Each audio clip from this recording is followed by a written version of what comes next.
găsit la un nou episod VOX Universitatis, podcastul care aduce vocea universității mai aproape de tine.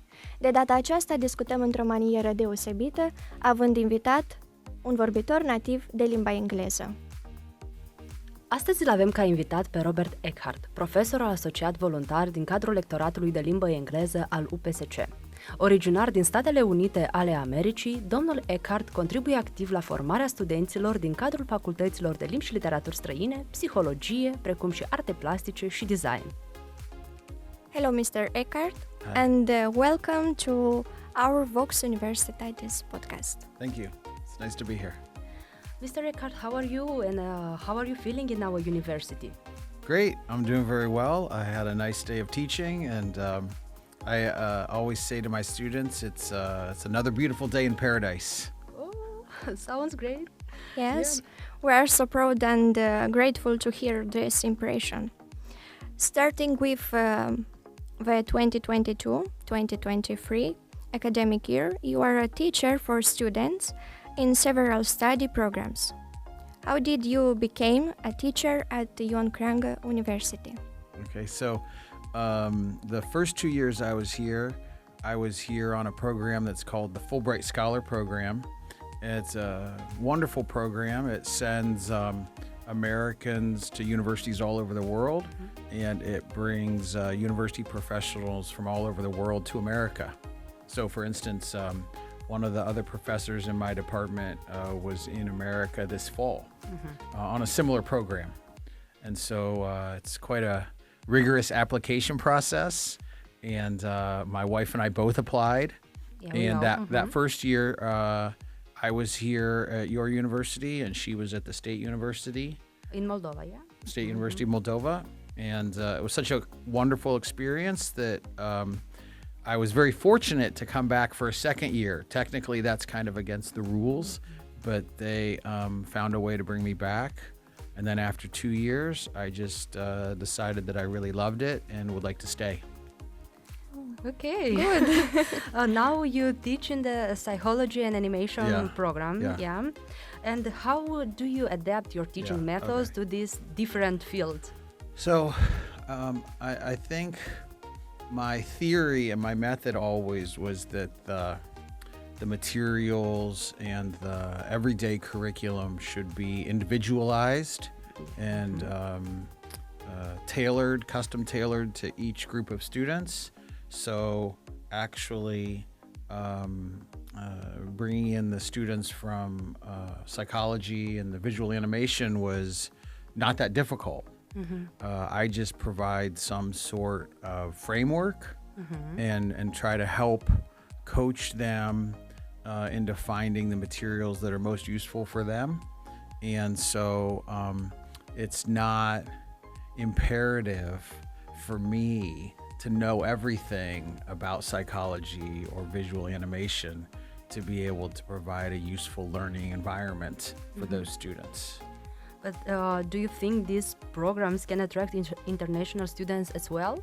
Yeah, I think they can, and I hope they do. We already are seeing some students, obviously, from Ukraine, but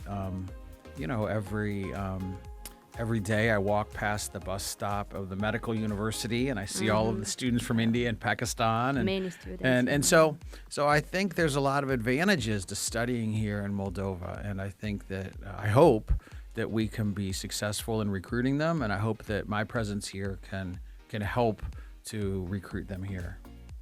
We also hope this. Good. So we want the same thing. Yeah, for our university, we want the same thing, to develop. Sure. Okay. Please. We did a little research and found out if you had teaching experience in China, Turkey, and Uganda. And now here you are in the Republic of Moldova. For the third time, what made you come back? Well, I like it here. I'm very comfortable here. I like Chisinau. I think it's a very comfortable, cozy city. My wife and I, one of our goals the last few years has been to try to move our lives over to Europe. And we feel that this is a very European city. It's European capital city. Oh. And so, yeah, well, I mean, it is. I know everybody doesn't feel that way, but it's a very laid back existence. It's a very sort of comfortable place to be, and the students the last few years really seem to have appreciated me being here. So I feel like that's an important part of it. That the students, it's important to them that I'm here, and so then it becomes important to me to be here. And so I guess that's why that's probably the biggest reason why I or we keep coming back. Okay, but did you manage to learn some Romanian language? Yeah, of course, yeah. Not as much as I would like, and it's just I just haven't really put the effort into learning Romanian. But I had originally studied Latin, Lingua Latina, and French, and spent a lot of time in Italy and Spanish-speaking countries. So I was very familiar with the Romance languages, and there's a lot of overlap with Romanian. So I feel like I've learned, and I was I'm always surprised by how much I can pick up of conversations, which is related to what I try to encourage the students to do, is not hang on every single word that gets said in a conversation, but just try to pick up the nouns and the verbs, and then figure out from contextual clues what is likely being talked about. Okay. Good. You've heard that you've become a big fan of cherry pies here in Moldova. How did you discover this local food?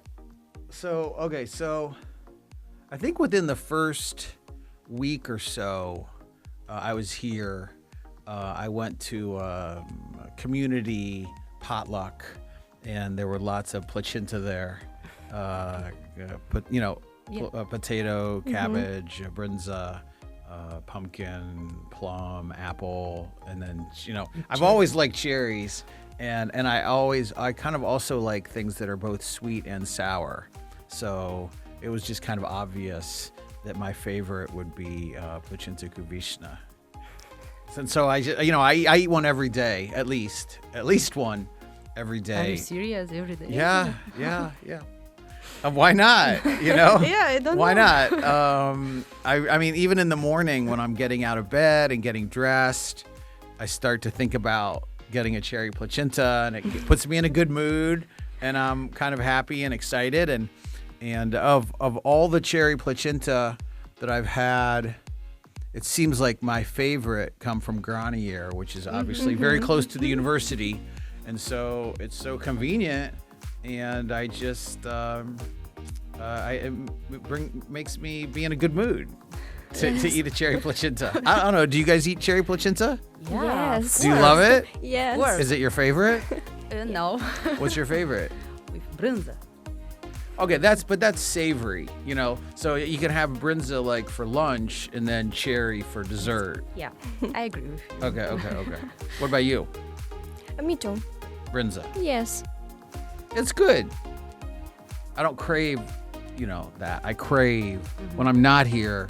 It's like I can't wait to come back, and the first thing I eat is always a cherry placenta. Good. Yeah, I hope you appreciate. You're the first person that I heard that a stranger loves so much placenta cu vishna. Yeah, it's so unique. Like I just don't think, okay, so in America we have like cherry pie. It's so much sugar and sweet cherries, but the placenta cu vishna, especially the way they do it at Granier, kind of rolled in a circle. So it's just like it's this perfect amount of pastry and cherry and sweetness and sour. It's an incredible combination. It's great. Yes. What another type of food would you recommend for foreigners? When they come here to eat,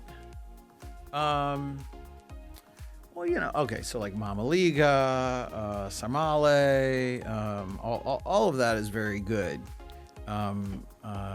Most foreigners would recognize mamaliga as being a very close cousin to polenta, and lots of the Slavic countries have like a cabbage roll, but honestly, like the plachentas are the most unique things. Like today, I'm kind of entertaining a visiting scholar on an Erasmus program from Poland, and the first thing I did was took her to get some placenta. Kuvishin. No, she doesn't have a sweet tooth, so she got placenta varza and placenta kartof. She's from Poland, so she likes potatoes. Yes. Yeah. Mr. Eckhart, thanks for your time. Oh, that's all? Yeah. Okay. Thanks for accepting our invitation to take part in our podcast. Sure. Yeah, you're welcome. Thanks for having me. Wish you all the best. Okay, thanks. Have a good day. Okay, you too. Azipuna. Azipuna.